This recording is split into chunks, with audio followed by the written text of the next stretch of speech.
Hey guys, brand new morning. So, day 2 natin dito sa ride. Tinamaan yata ako kahapon ng ulan guys. Ayun, medyo lutang yung pakiramdam ko ngayon. No? So, mamaya, inuman natin ng gamot pag nakakain na tayo ng breakfast. So, ayan, bagong ligo, fresh na, ligpit-ligpit na, and then ride na tayo. Ito guys, kape muna tayo. 20 pesos lang. Ayan guys, check out na tayo dito sa Lotus Garden Hotel. So ayan yan, highly recommended pag nandito kayo sa Nueva Vizcaya. Sobrang affordable and maganda yung location along the highway lang. So tara na, let's continue. Tuloy na tayo sa ating North Luzon Loop. So yung kaliwa, yan yung pauwi, no? Pa Manila. So dito tayo sa kanan, papunta tayo ng Ifugao Province. So pangalawang beses na natin dito, no? Alam na natin to. Tara, let's go. Eto guys, nandito na tayo sa Solano. So ayan, nice to be back. So dadaan lang din tayo dito, no? Katulad nung dati. And maghahanap tayo ng gas. So, pa-full tank na tayo bago tayo tumuloy. So, ito guys, dito tayo sa Phoenix. Lumagpas ako kaya yan. Binalikan na lang natin. So, tara. Unleaded, full tank. So, ayun guys, yung bill natin, 130.54. So, yun yan, nagpagas na tayo kahapon dun sa Santa Fe, no? Kaya ngayon, 130 lang yung full tank. So let's go, continue na tayo. Dire-diretsuhin lang natin to hanggang makarating tayo ng Ifugao Province. Ito guys, nandito na tayo sa Lamut and ito na yung boundary, no? So ayun yan, hindi ko lang mapakita lahat din kasi nagtitipid tayo ng space ng camera natin, no? And ito na siya, we are in Ifugao Province. So dire-diretsuhin lang natin to hanggang makarating tayo ng Banawe Rice Terraces. Ito guys, ang ganda ng kalsada nila dito, maayos, walang lubak, and yun yung tahimik lang, walang masyadong volume ng sasakyan dito. So paahon to and malamig na dito guys, tumatagos-tagos na din siya sa jacket. So enjoy lang natin and hopefully yung panahon mo lumansa na tayo ulanin. So let's go, tuloy lang. Eto guys, isa sa magandang part ng ride na to, no? Yung nasa kaliwa natin and mga buhay na buhay na yung pato. So sa right side natin may ilog dyan guys, and may drone shot na tayo dyan last ride natin. So ayan, enjoy natin yung view dito. And kung gusto nyo mapanood yung luma, yung GoPro Hero 4 pa lang tayo dun. Meron tayo nyan, check nyo na lang yung older videos natin. And ito na yung sa kaliwa guys, ibang way yun, no? Hindi pa din natin nadadaanan. Hopefully next ride, dyan naman tayo dadaan. So dito tayo sa kanan. Ayan, babalik tayo ng Banawe Rice Terraces ulit.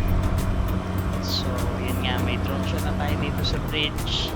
Hindi na natin to hihintuan, tuloy-tuloy lang tayo hanggang makarating tayo ng Banawe Rice Terraces.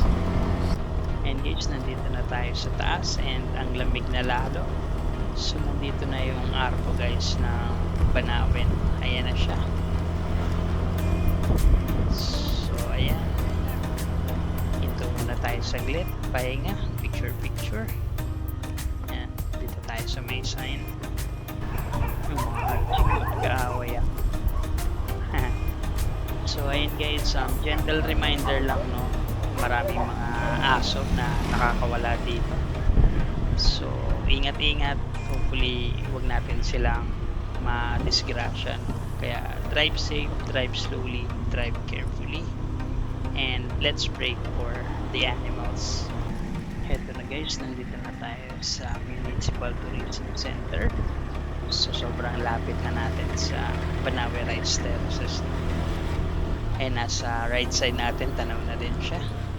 So let's go. Puntahan natin yung dati nating spot.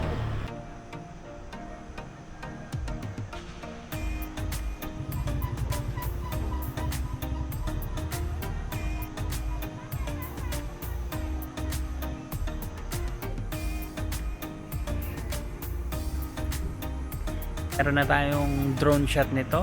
So kung gusto niyo mapanood, check niyo na lang yung luma nating video dito. Picture lang ako saglit and then tuloy na tayo ng Sagada. Wait lang. Eto guys, nandito naman tayo sa viewpoint view deck and wow. Ito guys, tignan nyo naman yung view ng Banawe Rice Terraces dito. Sobrang ganda. Ayan o. Ayan guys, along the highway madami ding mga viewing deck, no? And meron ding mga restaurant, mga cafe with viewing deck. So kung gusto nyo ng libre, ayan, dito lang tayo sa highway. Pero yun nga, kung magkakape kayo, mag-breakfast or magda-dine in, maganda din dun sa mga cafe. So tara, tuloy na tayo. Paakyat ng paakyat. Diretso tayo ng Sagada. Ayan guys, nakalagpas na tayo ng Banawe. And ayun nga, kung kanina madaming mga bahay-bahay, ito sobrang tahimik na dito. Wala na tayong nakikitang ibang mga tao. And sobrang dalang nang may kasabay ka or kasalubong. Kaya ayan, kung magra-ride, syempre kailangan well-maintained din yung mga motor natin. And hopefully hindi naman tayo magka-aberya, no? Kasi nga walang masyadong tao dito. Parang ang hirap ma-stuck, diba? So tara, tuloy-tuloy lang. Ito guys, nandito na tayo sa edge and ayun, ewan ko kung nakikita nyo guys, no? Pero kita dito yung dadaanan natin, nasa gilid lahat ng bundok. So ayun, pati yung sa kabilang mga bundok, tanaw yung kalsada. So tara, let's go.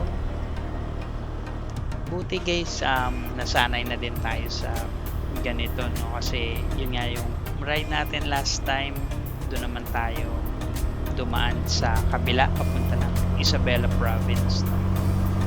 Ganito din yung daanan doon, nasa bundok and bangin-bangin. So tara, let's see anong meron dito. Hey guys, so ayun, papunta na tayo ng Sagada. Napahinto muna ako, no? Sobrang ganda ng dinadaanan natin guys, kaya lang medyo nakakatakot, no? Lalo na yung mga landslide prone area.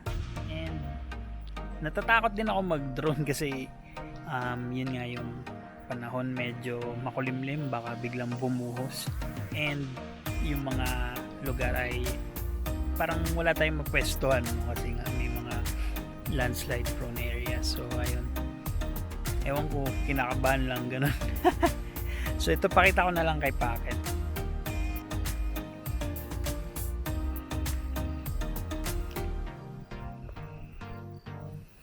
So ayun nga guys, no, paikot-ikot, nasa gedli tayo ng bundok and puro bangin yung dinadaanan natin, kaya doble triple ingat, no? Pag na-overshoot, nakulaglag talaga.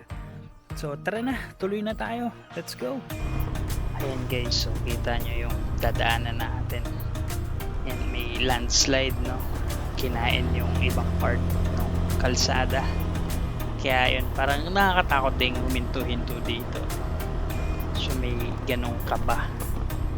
So hopefully hindi naman tayo ma-aksidente, no? So praying for our safe journey. And buti guys, hindi rin umuulan, no? Kasi imagine ganito yung daanan, no? Tapos inuulan ka, diba? Parang hindi mo alam kung sisilong ka, mamaya magka-landslide, diba?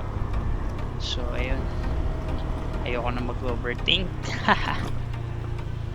Tuloy-tuloy lang tayo. Madami nga pala tayong nadadaanan guys ng mga falls, no? And ito, may isa. Hayaan. O, diba? Along the road lang. Pero maliit lang siya.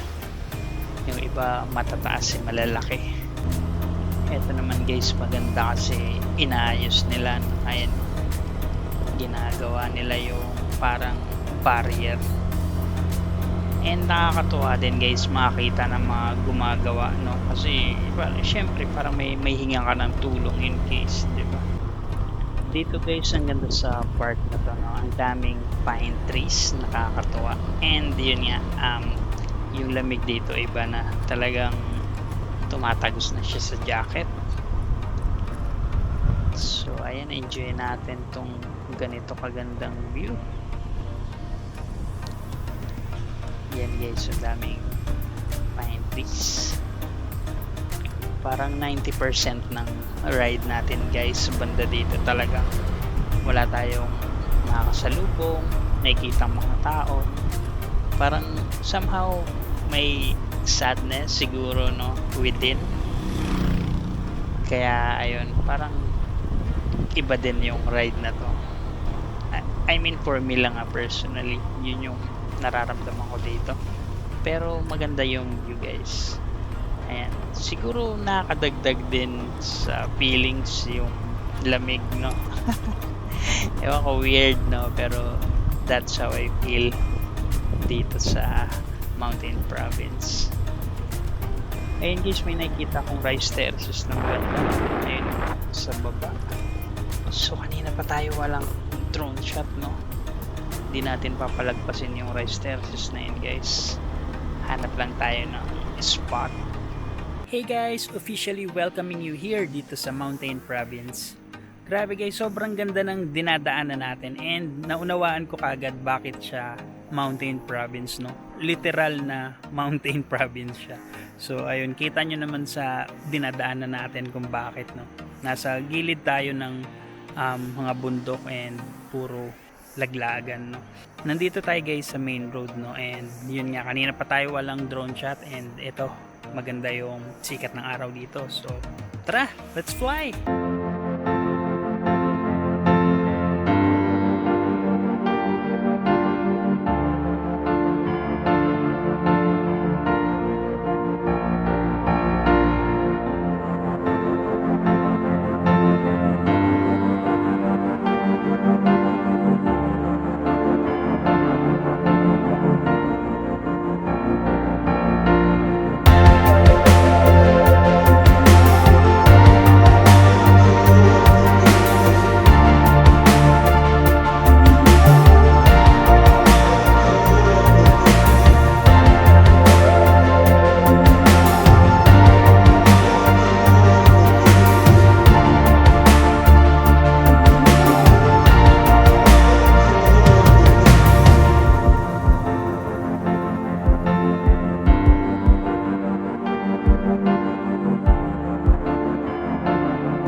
Diba guys, sobrang ganda and meron palang malapit na rice terraces, no? O diba, jackpot, kita pa natin. So ayun, tingnan natin siya mamaya kung may view deck, no? Ayun nga guys, no, habang mas marami na explore natin, mas nagiging maganda yung experiences natin and mas madami tayong nadidiscover, no? Like kagaya niyan, sa Banawe lang mostly yung alam kong rice terraces, diba? And dito meron din pala, no? And magaganda din siya, no? And siya nga pala guys, ito yung bonnet ko sa Japan, no? So dapat talaga suot ko din yung jacket ko na sinuot ko doon, kaya lang sobrang kapal niya guys na ang hirap niyang i-impake, no? Kaya iniwan ko na lang, ito na lang bomber jacket. Sobrang lamig dito guys sa Mountain Province, no. Tumatago siya sa pantalon, sa jacket. So ayun, kung magra-ride kayo dito guys, dala kayong extra jacket, and yun, kung meron kayong bonnet din. Pero pag naka-helmet ako, syempre alisin ko na yun. So tara na guys, tuloy na tayo. Medyo malayo pa tayo, and hopefully sana good weather hanggang makarating tayo ng hotel natin, no? So tara, let's continue. Tara guys, tuloy na tayo. O diba, ang ganda dito sa Mountain Province. Yun nga lang, solo ride lang tayo, no? Kaya somehow I feel alone. And ito guys, may view deck. So tara, check natin. Ayun, Bayo Rice Terraces Viewpoint. So tara, tingnan natin. Hey guys, so ayun, welcome dito sa Bayo Rice Terraces. So ito yung nakita natin kanina sa drone shot, no? So hindi na natin to i-drone guys, ha? Pakita ko na lang kay Pocket. Ayan siya guys, so ang ganda, no? And may town din, parang sa Banawe Rice Terraces. Amazing, no? So ito guys, merong viewpoint. So tara, puntahan natin. Ito yung view dito sa viewpoint guys, ang ganda, oh.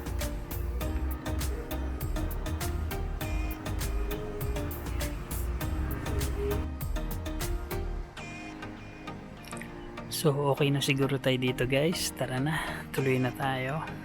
Let's go.